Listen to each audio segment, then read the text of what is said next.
Ni Blessed Day Night. Sa kantang Piliin Mo ang Pilipinas kay Angeline Quinto noong 2003, sa unang lyrics ng kanta na minsan nakuha ang may likha, 7,000 pulo ang ginawa or 7,000 islands.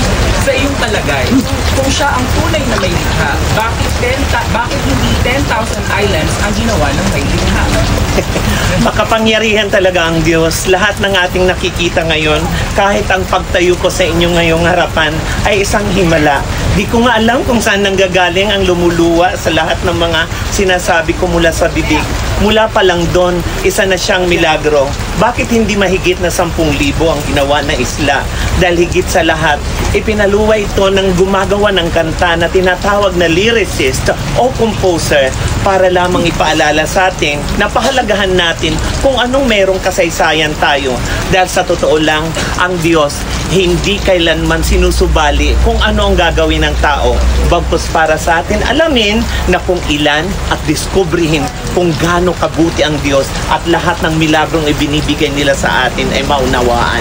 Tandaan natin na kung minsan nag-iisip tayo bakit ganon? Nagsimula ang Biblia, nagsimula si Jesus sa Israel, samantalang may mga Pilipino, bakit natin pinaniwalaan yon?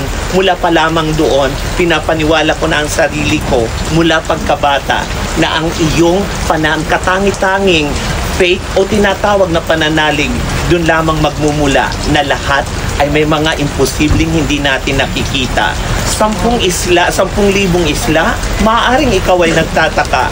Pero isa lang ang sinasabi ko, ang Diyos nakakakita. Pero kung ang puso mo ay Pilipino, mamamatay ka at taas noo, alam na alam mo, 11 o ilang milyong isla man ang dumating sa ating Pilipinas, iisa lamang ang sigurado.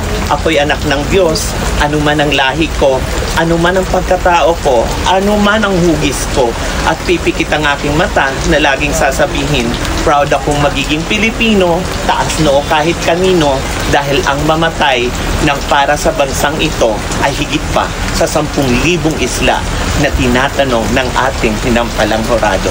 Thank you.